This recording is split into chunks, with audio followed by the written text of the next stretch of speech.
This November 19th and 20th, MFG is hosting the Media Capital Summit in New York City. 2 days built for Series A and B founders, scaling consumer brands into household names. Join top investors, media publishers, and select brands to explore the most diverse stack of strategic media capital through curated dinners, roundtables, and high-impact networking. Seats are limited. Apply now at mediaforgrowth.co. Brand applications are now open for selection. Hi, everyone, and welcome back to Media Capital, a podcast where consumer investing meets media innovation. Today, I'm thrilled to welcome Danielle, Finkelstein, and Thyme Sullivan, co-CEOs and co-founders of Unicorn in Every Stall, the company redefining bathroom equity. Cousins and co-CEOs, they left decades in fashion and consumer goods to create Unicorn. Their sleek dispensers put organic tampons and pads in every stall, just like toilet paper, at companies like JPMorgan Chase, American Express, PepsiCo, and Toyota. What started as a vision for dignity has become a movement transforming culture, productivity, and the future of work. And on today's episode, we're chatting about their story and how they're advancing the next generation of women, one bathroom stall at a time. So I would love to really hear your story. As far as I know, you both exited significant corporate careers and you came together. You're not only co-founders, but your family, your cousins.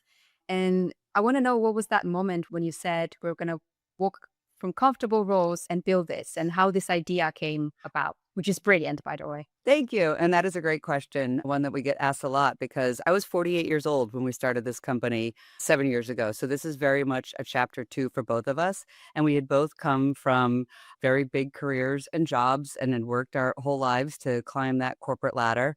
And I think today success looks very different for us in how we define it. And my journey was 27 years with Coca-Cola, Pepsi, and Nestle. My first job was driving a Frito truck, and the last one was managing wholesale grocery for Nestle USA. And we were, at least I know I was, making a living more than a life. And it really wasn't a decision on my part. I was laid off after I was unable to relocate, and with a severance and time on my hands, really took a hard look at, was there something that could have impact, could leave legacy, that could change things for this next generation more so than, no offense, people, but I was selling Hot Pockets at the end of the day. And it was a very different idea. Spending so much time in consumer products, you in the grocery stores, I'm the biggest grocery geek, could see the ingredients from everything from ketchup to cat food. Yet feminine care was this left behind category because it's a medical device and you didn't have to list the ingredients or test the impact of women's health. And so both Danielle and I are mothers of daughters.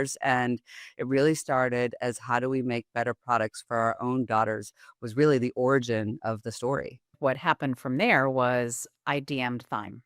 So a lot of people don't know, we hadn't seen each other in over 30 years. Our dads were first cousins, and our dads both passed away very young. And so our lives had really just moved into different directions and raised separately. And as Thyme said, again, another successful career. I'd made it to the corner office. I was in fashion for over 20 years. And I got to the point where I was burnt out. I'd stopped learning. I had lost my passion. And more importantly, I had really lost being the mother that I wanted to be. I never saw my kids. And I walked out of my job 7 years ago, August of 2018, and walked out. I handed my papers in one day and said, today's my last day. And 2 weeks later, I sent a DM to Thyme. I had this cousin who lives an hour away, and I'm like, this is crazy. I need to reach out to her. We had a lot of parallels in our lives, successful corporate executives. We both had families, sons and daughter, and we lived an hour away from each other. I was like, we've got to figure this out. I've got to see who this woman is. And I said, hey, I'd love to take you for lunch. And that lunch became the best DM I ever sent. That lunch alone has changed my life, and it's changed really like what we're doing together, because it was taking that one step that started and really fueled this. Thyme had the idea, but then us coming together really allowed us to do the things that we were both missing in our career prior, which was the impact, which was the passion, which was being just a student again. We both had stopped learning, and that was a really important part for us, is having that curiosity piece again and really feeling like we were going to create change for our daughters. And that was really important to both of us, is how do we create that change for this next generation? And what can we do to show our daughters that they can do things differently as well? And you mentioned Thyme had the idea, but how the idea of actually having the feminine hygiene in every store, in every bathroom, in all these enterprise buildings came about. Why not just, for example, be a direct-to-consumer brand? And I know there's some very interesting moments along the way, and we met at an event where you spoke about that quite hilarious, but I think a pretty life-changing moment, right, with Jamie Dimon at JPMorgan. So we'd Yeah. love to hear about that. So we did exactly that. So this was 7 years ago. So we were in the boom of the direct-to-consumer brand. So we were direct consumer. We were Amazon. We were on thousands of retail shelves.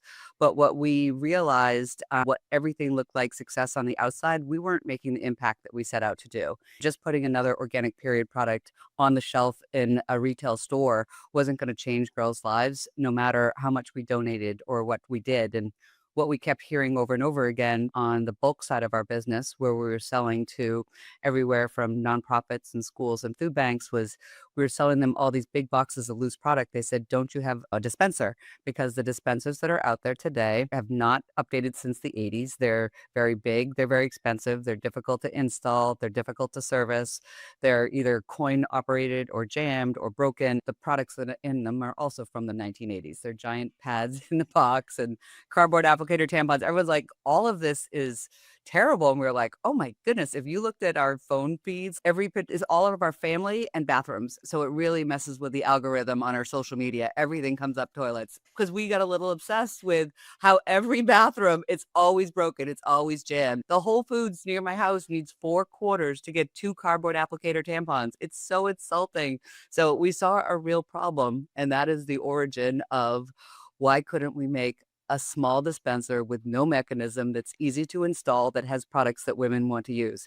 It's so simple. I think the big piece for us is when we recognized that this was the path that we were going to go into, and getting to that moment of saying, as a team and as a brand, because I think the big thing to actually share is that we were a completely different brand. The name of our company was different before.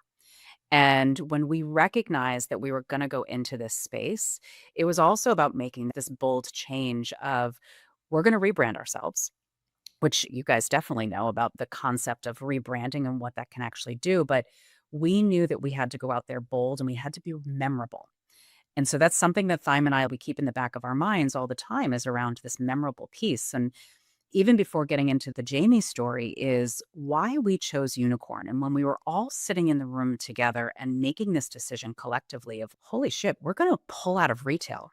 What we can tell you is our head of sales, she was actually the one to say, she goes, I can't believe I'm going to say this, but I'm almost firing myself. But I think we need to pull out of retail because this opportunity is so massive. And this opportunity and our energy and our focus and our resources all had to go to one direction.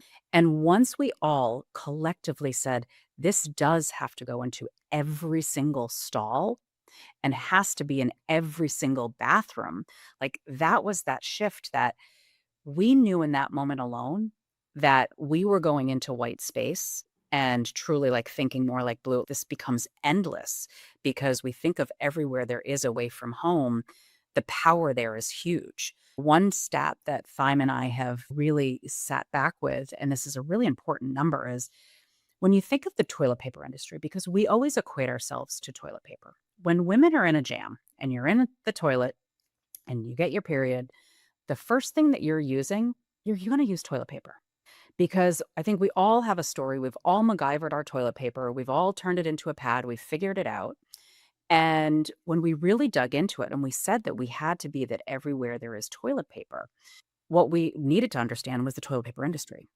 And so we looked at those statistics and said, oh my goodness, just in the United States, it's a $15 billion industry here in the US, and over 35% of it is away from home or institutional. And then when you do the flip side of it, so you see that there's a significant market there. And then when you flip side and you look at the period care industry and fem care, it's a $4 billion industry here in the US, and less than 5% is actually away from home. And so you can see that we've made the change. Listen, no dude is ever going to walk into a bathroom, and if there's not toilet paper, he's pissed. We've been trained as women to carry our period products around. And if we don't have it, you MacGyver, or you ask a friend, or you have to go run out to CVS and go figure it out yourself. And so we knew the minute that we made this change, like this was going to be the trajectory that was going to move the business truly into this next stage. And so one of those moments that truly opened up for us was we've banked with JPMorgan Chase since day one. Our first dollar went in there. And our banker early on, she fell in love with our story. She was one of those women. She grew up in Colombia. She moved here with a single dad. And she's like, I was that kid that carried shame. Like, I couldn't do after school sports because we couldn't afford my pads. And so I couldn't extend my pad for the day. And so she said, I always carried that shame with me. And she said, so I have to figure out how to, number one, that was number one piece. But the second for her was she was also this like successful woman in banking. And she tell us a story that when she was 25 years old, she went to go for her dream job. She went in, she bought a beautiful white suit. And you can only imagine what happens with that beautiful white suit. She goes there, she goes to the bathroom, and she gets her period. And she actually never went into the interview. She left. And so that was one of those like sliding door moments where she said, I've got to figure out how to be the advocate here within JPMorgan Chase to get your story across. And so she got us invited to this cocktail party with Jamie Dimon. And as you can see at this point, Thyme and I are bold. We've made some major courageous decisions, but that was one of those moments that we were also questioning in our head, like, why the hell are we in this room? What are we doing in here with Jamie Dimon? And he was the 17th most influential man, and actually I think even higher now, or not man, person in the world. And here we are. We're in the presence of probably 150, maybe less in this room, not a lot of women. And all the conversation is around banking and interest rates and crypto and this and that, like nothing to do with women's health and nothing to do with period products. And so we're like, okay, he finishes. I grabbed Thyme and I was like, let's go. You get one opportunity. And also, like, how do we make certain things memorable? This, I will say, I didn't know what I was going to go say when we went up to him. But we get up to him and thank him for being there and share that we love JPMorgan Chase. Your team has been phenomenal. Jamie, can I ask you a strange question? He said, of course. He said, do you carry toilet paper around with you? And it was that moment where the look on his face was utter shock. Thyme also, utter shock. What the hell did you just say? Our banker on the other side was like, oh my God. But for one, he is one where it stopped him and it had him thinking, because this is not anything that he was ever expecting, but it allowed us to open up the door to him and have the conversation with him to actually share what we were doing, what our mission is, the impact that we can have. And what we did know is because we'd been out to some of his bank branches and met so many of the women on his team. And they all said, we're leaving the branches in the middle of the day to go to CVS. Our team doesn't have what they need in order to be the best that they can be. And that was the piece that really sparked him. And I get it. I've got a wife, I've got daughters, I've got granddaughters. Let's figure out how to make this happen. That question alone truly changed the trajectory for us because it put us into their bank branches across the United States, now also into your corporate spaces. So now we've really been able to hone this beautiful relationship with them from a business side, but also on the professional side. JPMorgan Chase, we could sing their praises all day long. They really have. Their team alone has really embraced the work that we are doing and really opened doors that we never would have anticipated that we could have gotten from such an enormous bank. This is a fascinating story. And I think he's truly empathizing, obviously, with this because of his personal experiences with his daughters and granddaughters. Has that story, just thinking of a timeline perspective, was that at the moment when you pivoted basically from retail going, let's call it B2B? And did you know at the time that you wanted to go after corporate offices? And has this whole story changed the trajectory of the kind of clients you want to work with, and what segment, if you like, of clients or businesses you're working with right now as a result of that? What we realized from that conversation is the earliest days we were focused on period poverty statistics and how do we solve period poverty. So 1 in 4 girls in the United States misses school or work because she doesn't have access to period products. And when you talk about period poverty, it's incredibly important, but sadly, lots of times people tune out. When you hear stories about our banker missing the interview for her dream job because there were no period products in the stall and she had to leave, you realize this isn't just a poverty problem. This is an everybody problem. This is an every single woman problem. And we do work with the people that need it most, your schools, your hospitals, but that is an incredibly difficult path. We work through our nonprofits to get with schools, hospitals. It's tough for them with funding. The easiest place for us to get started and build the movement was in the private sector. Fast forward 3 years, we're all over the place. But once we saw the acceptance from somebody like Jamie Dimon, and within 2 weeks, we were starting to roll out to their branches. It really snowballed from there. And our clients, we work with a lot of buildings, and we work with Class A buildings to everything, stadiums, schools, and in between. But that was the easiest place for us to get started. Very quickly, we were working with everyone from JPMorgan to American Express, Blackstone, Citizens Bank, Mass Mutual. Now we've moved into Toyota, Pepsi. It kind of snowballed. And once it becomes the norm everywhere, you're going to see that adoption across public sectors as well. But private was definitely the place to start. And that's really where we've been able to lean in and understand what this needs to look like. How do we make this really easy so that once people hear it, they can't unhear it. And once they see it, they certainly can't unsee it. What we are recognizing right now is we've got these amazing businesses that have adopted this and have been early adopters, and they are Fortune 500 companies. And what we see is there's almost this parallel path that we're running. We are out there talking, this is a B2B business. Who we're talking to are your facility teams, your real estate teams. So that's the majority of the decision makers that we end up going to. And so there's this side here that we're doing a tremendous amount of retrofit.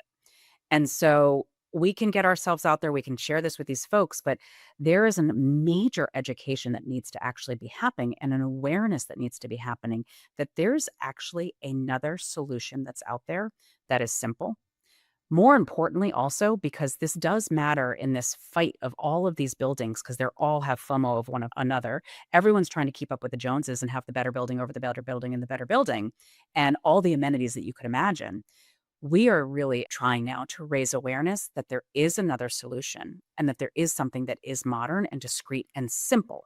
The biggest piece for us is this is simple because in the past, those big machines, those are not simple.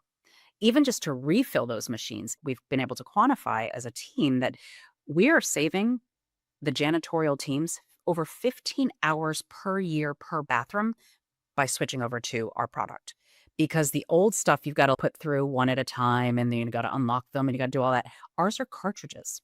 And so there's no touching of product also, like when there's the thought of that, of the touching piece. But so there's an enormous part for us of just raising the awareness for the other sectors. And when we talk about the other sectors, it's your construction teams, it's your architects, it's your interior designers, it's the design teams, because they're the ones that are making the future decisions. So we want to get upstream with them so that we're in specs, that they're recognizing that this does need to be there. We are seeing right now that a lot of these brand new buildings, they've actually removed the period product machines completely because they're so archaic, because there hasn't been anything.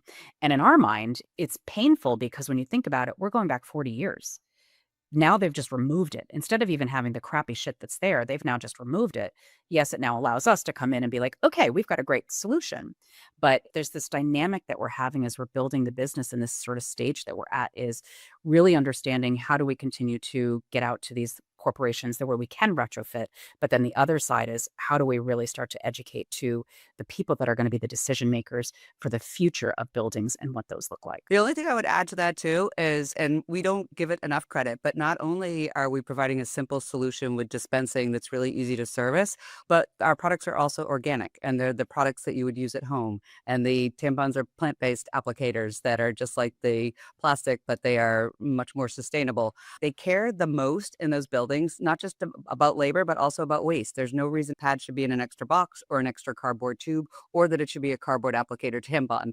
So it's also making a more sustainable choice. We're a women-owned business, and putting the products that women want where they actually need them has been a big difference, because with these new buildings, the reasons why they're putting in high-end restaurants and high-end everything from golf simulators to beauty salons to the most incredible gyms you've ever seen is they want people to come back to the office and they want people to stay and they want to provide products and services that they want to use. There's no point in providing period products from the 80s that nobody wants to use or only use as a last resort. It's almost like when you get to the bathroom and you're in these incredible buildings, you get there and they they just gave up. Like, did you forget about women? Did you forget like that half of your building is like whatever? And if you ask any woman that works there, they're like, "Oh my God, those products are terrible. I would never use them." Like, I have to go back to my desk. I have to ask my friend. I have to what? It's just again how we've been trained and that we've never Yes. asked. And truly, when you see these architects and designers go, "Oh my goodness, yeah, like this is so simple.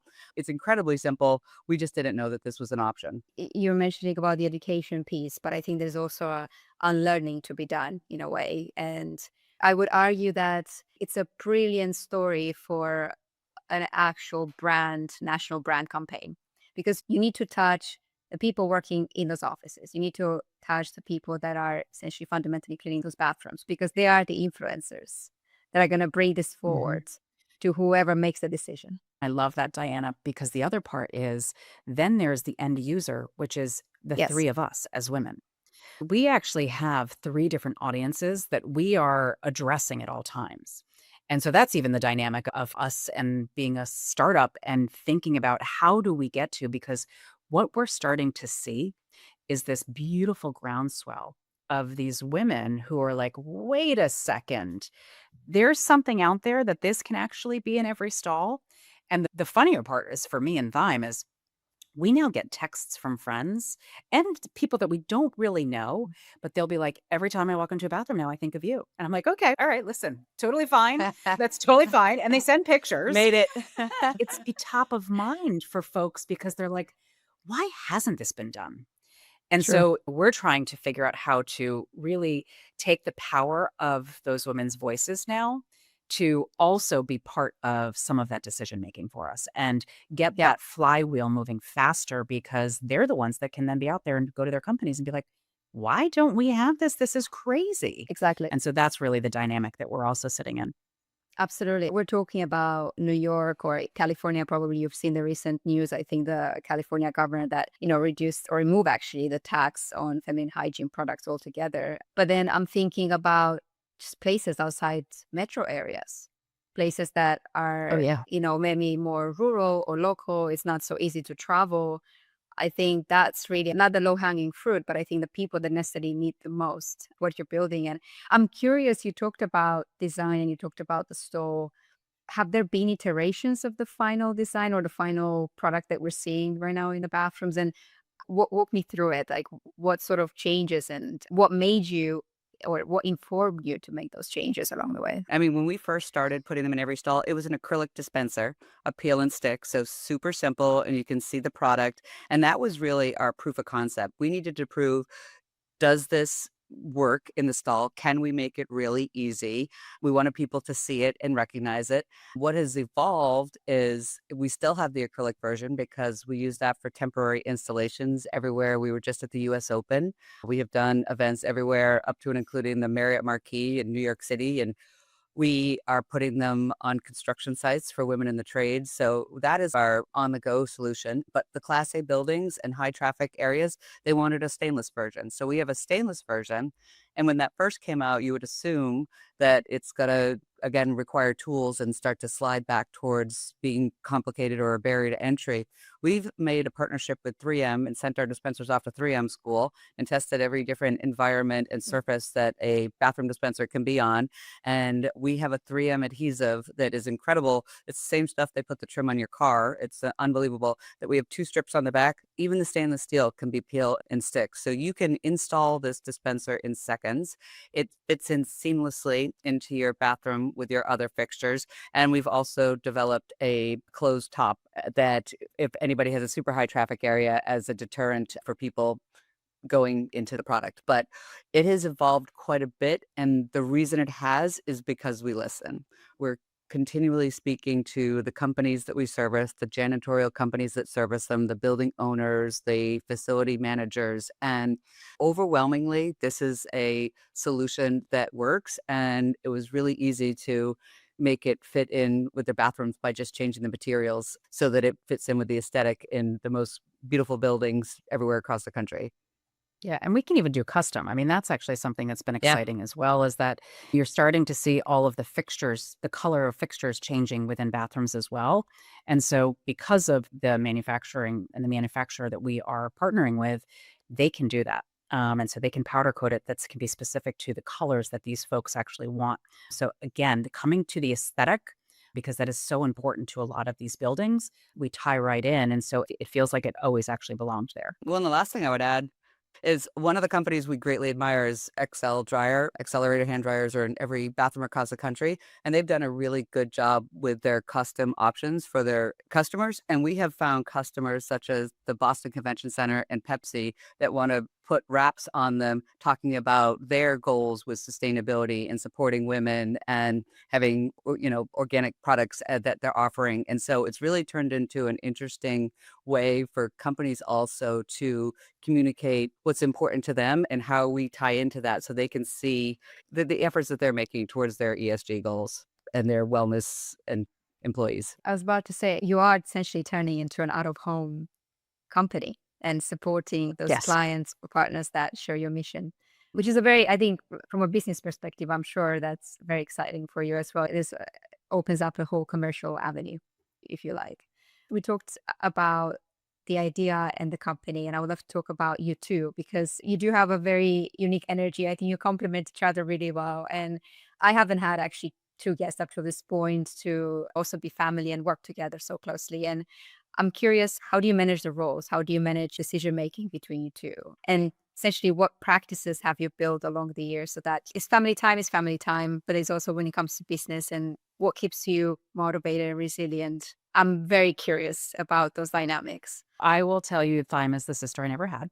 And that DM, truly, it did change my life. Like being able to build a business with family, even though we hadn't seen one another, there's a built-in trust. And that is probably the most important thing that you can have in having a co-founder. The two of us say we can't imagine not having a co-founder. Truly cannot. I can't imagine doing this on our own. It is lonely in the startup world. And having someone there, we are the perfect complements for one another. We truly are, like, just where her strengths are, like that's where my opportunities are. And so we balance off of each other in really the perfect way. And that's probably what has really allowed us to have the continued success that we have together. I think the other part too is like we made some like early rules for each other. Like our families, at first we had to take care of ourselves. Like that was a big piece. Like the two of us had not been taking care of ourselves in our previous lives. And so we made a commitment to ourselves. Like we've got to take care of ourselves. And our family then also, we both missed out on so much. And so we really ensured like the carve out of our family time. And now that's part of the organization. Like we've got women on our team who it's like they're going to go and take their kids to in the middle of school and go do something. And we all know we're adults. We're going to come back and we're going to come do our job. But the family piece was also really important to us. And we take a lot of pride in, and it really is like we do recognize it is what makes us different is look, we're having fun while we're doing this. And there have been clear moments when we were not having fun and we would check ourselves and we're like, what are we doing? Like, we got to pivot. We've got to go a different direction, because when we have those, we know that we're stuck. When we're not having fun along the way, we know that we're really like stuck point. But that's another part too that we said to ourselves, like we could go back and get those old corporate crappy jobs again. And we don't want to. And so it really is the two of us having that unwavering belief in what we're building together and knowing that we're creating this legacy for our daughters and for this next generation. Like that continues to be what keeps us motivated and fuels us forward every day is this relationship that we have. Like there's a power in the two of us. And people say it all the time. Like we just gave a speech yesterday in Chicago and people came up afterwards and they're like, the dynamic that the two of you have together. And we know that's our secret sauce. And that's something we also try to protect that as well. Well, can I tell her the best part? So Yes. because we're cousins. The best part is because we're cousins and she's a sister I never had. We bootstrapped the first few years, so we had to share hotel rooms everywhere we went. And we had so much fun, like having our slumbies on the road. It was like adult camping, especially in New York City, some of the smallest rooms you've ever seen that we still to this day, and we have pledged going forward, we're always going to, we shared hotel rooms in Chicago and we have so much fun. It is truly like having my sister travel with me everywhere. But the best part is that oftentimes people think we're a couple. So people send us champagne. They offer to take our photos. We gladly accept. This is terrific. Totally. Fantastic. Yeah. Send over dessert. We'll take it. Yep. No, Yes. this speaks volume about how you are in the presence of each other. And I think, again, just kudos to you for making this decision after you spent what, 20, 25 years in corporations. It's not an easy decision to make. No. And we should share with you, Diana, you should also know, like Thyme and I were the breadwinners in our family. And so making this change, it's impacted our families in a financial way. But what it's given back to our families is so much more, just us being more present. And our kids get to see us like build this together and build as moms, like, holy shit, our moms are badass. And so there's this other piece too that we've gained back so much. And I love it. Thyme uses this word all the time. And I think this is really important, is what it's given us is freedom. And that has really become our form of success. And that's important. Like when you're at this stage in your life and we've had those successful careers, that freedom also allows us to be us. A funny story. This actually, we should share this with you, Diana. And Thyme's going to share it because it's the night that we met Doug. Okay, I will start with that. I worked in consumer products with a lot of men, and I had some fashion challenges, I would say, coming into this founder life. She worked her entire career in fashion and accessories and everything. So she's been amazing, helped me pick out outfits. Like we're on the road like all the time. So we were going to an event and she had bought me a beautiful dress. I was so excited to wear it, but I was coming in hot off the train and I was wearing athletic like workout clothes. And I say that I was wearing Lululemons, but they weren't. They were Lululemon knockoffs from Costco because I just joined Costco and I was super excited about the fact that they make amazing knockoffs. Opened my suitcase and realized I had not packed a proper bra. So Danielle, of course, only had what she was wearing, and I had to go to the event in my beautiful new dress with the Costco tank. Yeah, it wasn't even just a sports bra. It was a full tank. Yeah, so it made us laugh all night. It gave us a wonderful experience. Luckily, it was black, so it wasn't completely obvious, but it did look completely ridiculous. But it just, again, you've got to roll with it. Nothing is going to be absolutely perfect when you go into the world as an entrepreneur, and you just need to show up and it'll work itself out. And it did. I don't think anybody knew except for us. I can confirm nobody else noticed. I have two more segments, and one segment is what we call a quick fire round of questions. We love a quick fire. If you're ready, we can start with the first one. I'm curious, and I'm sure there's probably a couple, but is there one belief that you held early on, could be maybe about this market or the product, that turned out to be wrong or maybe different from what you've seen it in the first place? We thought this was going to be easy. I think that's the biggest thing, is we were extremely naive. And a big part is why we were naive is that we both came from these huge corporate jobs. And we're like, oh, we got this. Like, we can do this. And what we can say, though, having some of that naivety, was that it actually, like, we just kept going. Oh, okay, we'll figure this out. Okay, we'll figure this out. Okay, we'll figure this out. And so it allowed us also, just that curious part of us moved us forward. But I think if you had actually looked at the playbook and we saw like this stuff, we'd be like, oh, no, maybe we shouldn't have done that. In a way, it was almost like that superpower that allowed us to keep going. But oh, yeah, we thought it was going to be easy. Well, and I didn't realize how important it was to have a co-founder. We had all been individual contributors, even if we were managing teams, but I can't imagine doing this without Danielle and without a co-founder and without somebody by my side. I think now, understanding as we meet new entrepreneurs, we have great respect for solopreneurs, but we've really enjoyed this journey working together and having somebody who can be up when you're down. I couldn't agree more. And if we all knew what it takes to build these companies and get to where you are now, I don't think we would have done it in the first place. That's kind of sort of the beauty about it. If I could flip the coin, is there one conviction, I guess, that you have now that you believe other founders listening to the podcast should know? Again, coming back to building a business, building a brand. It's patience. I think it's one of the most important things. It doesn't happen overnight. And we've all seen the charts. Like, there's no overnight success. And it is hard sometimes when you can see the future and what is happening. And also, why isn't that person responding to me? We're not their top priority. And so it really is just remembering the patience and how important that is, and to continue to build as you are being patient. Take a deep breath. It's okay sometimes to float. And I think that's an important thing to remember. And that really does play into that patience piece. One thing we also learned is we were both hard chargers. We grew up in the grit generation, and we would fight through no matter what and stay in toxic relationships, environments, because we weren't quitters. And I think we realize now that sometimes you push on a door and that door is not your door and it's not meant to open. And we really had to learn that's not quitting, that's actually smart. And so we have focused a lot more on our resilience than our grit, and it's fared us really well. We probably stayed in a lot of situations too long, and we're pretty quick now to be like, not our door, not our people. And it served us incredibly well. Absolutely. The opportunity cost. Just knocking at other doors that would probably open much faster and there will be Yes. different opportunities. This next one, Danielle, you referenced that earlier about the best DM being your text to Thyme that evening. I'm curious, maybe for both of you, if you have other examples, was there a bold email or DM that you've sent? One that I sent, we had a customer that owed us a significant amount of money for over a year, and we were about to send them to collections. And another founder said, "You're not going to want to hear this, but why don't you try and send them an email from a man at your company?" And so I set up an email from Jack Collins at our parent company, and unbelievably and so upsettingly, we got a response back from the CEO almost immediately to Jack saying, "Hey, Jack, like, let me get with my team and we'll get back to you." And not only did Jack get a response from the CEO, but they did end up paying us. And he sent Jack a handwritten note a week later thanking him for being so patient during their difficult times. And we were completely floored. It was good because we got paid, but it was tough because we knew about the bias in fundraising. We knew about a lot of the bias with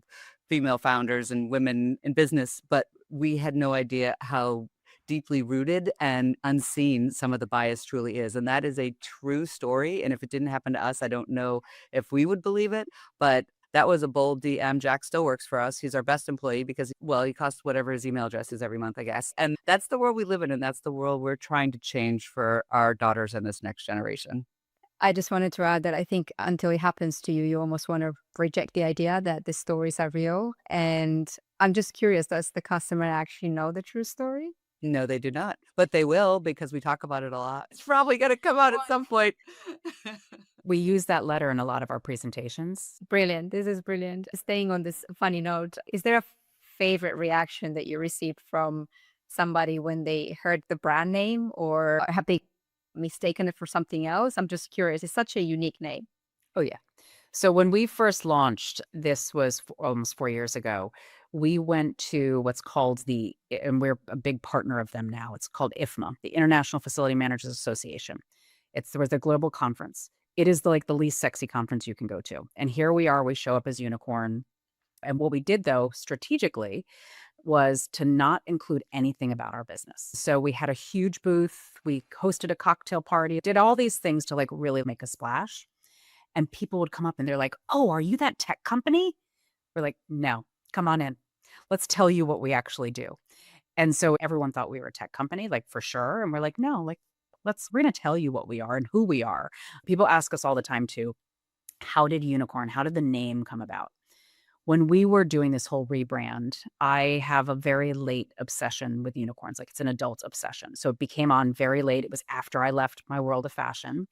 And when our branding team actually said to us, they're like, "Would you ever consider like naming the new company Unicorn?" Like, I looked at them, I was like, yes. But what we love about it is the power in the name. Number one, it's memorable. And unicorns are magical. They're strong, they're powerful, they're feminine, they're unique, like all of those things. And they bring you joy. Like when you think about it, you're like, you look at a unicorn, like you're not like, "Oh my God, that's scary, terrible, all those things." We all know our periods, like, they suck. Okay, let's just be real. And so don't equate it to that. Let's just bring something that is going to go into the bathroom with you, that is a little bit more like joyful and whatever, and is memorable. But that was the piece. Like, we wanted to make sure that it was memorable. But so yes, unicorn has always been a great conversation piece for us as we continue to build the brand. It's a great icebreaker. It's perfect. I love it. This has been amazing. And I'm honestly gutted that we are running out of time. And as I said, I would love to continue this, and we'll make sure that we do another conversation. And I would love to close this with, let's call it gratitude. And I think there's been probably several people perhaps alongside throughout your journey, maybe supporting you. And I'm curious if there's somebody that you'd like to give a shout out to. Sure. There's a couple. I'm sure Danielle can speak to one and I'll speak to one as well. But we have an investor, Melissa Withers, who has, at one point, I think she read us our last rites, but she is the woman that is a truth teller. And she self-admittedly is either on fire or asleep. And she has been such an incredible force because she has really held the mirror up to our faces, held us accountable for our decisions, and really helped us grow as founders.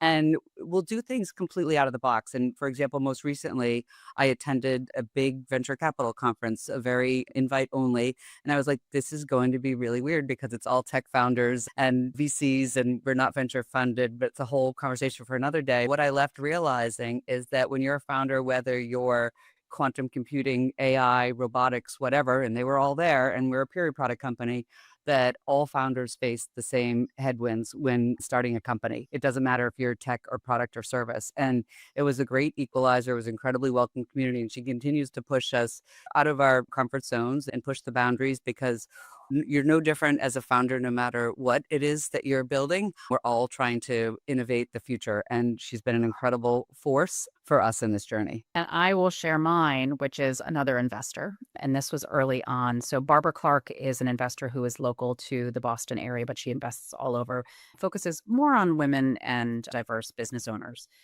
And we had an incredible opportunity to meet her. This was 5 years ago. And we were in the midst of fundraising, and we were presenting to Barbara, and Thyme and I are like, all right, we got this. We're definitely at this stage. We're feeling better about our investment presentations. And she actually stopped us in the middle of our presentation. We were like, oh shit. She's like, hey, ladies, listen. She goes, you are both badass, but it's not coming across when you present to me. And she said, I'm going to spend some time with you because what you're doing is really impactful and it's really powerful. And you are founders that people need to believe in.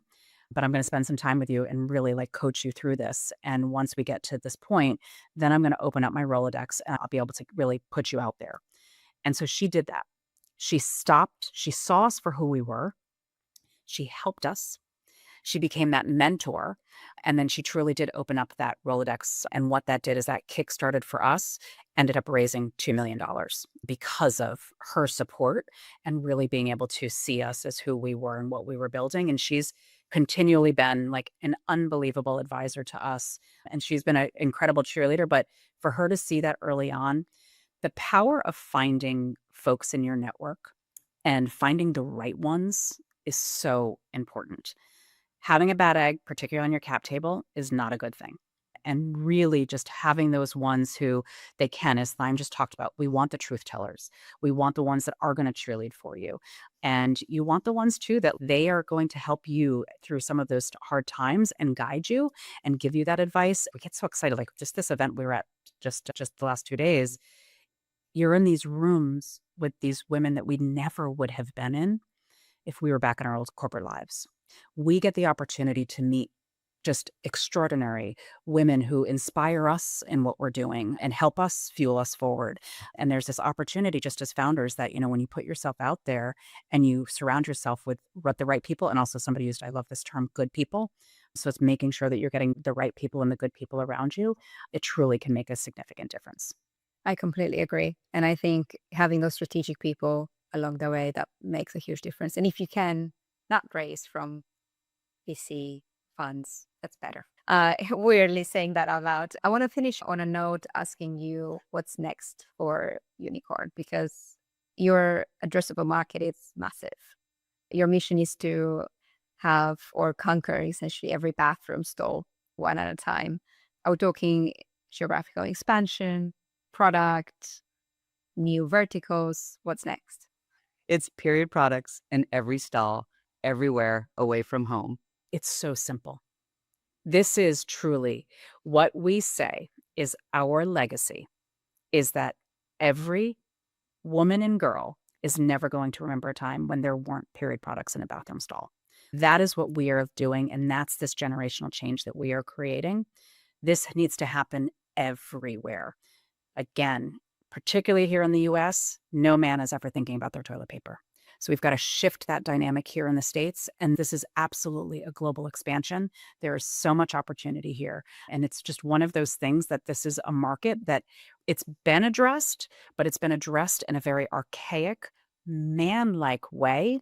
And we've got to shift that so that it looks like that actually women were at the table making decisions on where period products should be. This is a perfect ending, and I think the opportunity is fantastic, especially if we think about emerging markets outside of the US. Thank you both so much. It's been great to finally hear your story. Thank you so much. Thank you both. Thank you for joining us on Media Capital. If you enjoyed the episode, leave a review, follow the pod, and subscribe at mediaforgrowth.com.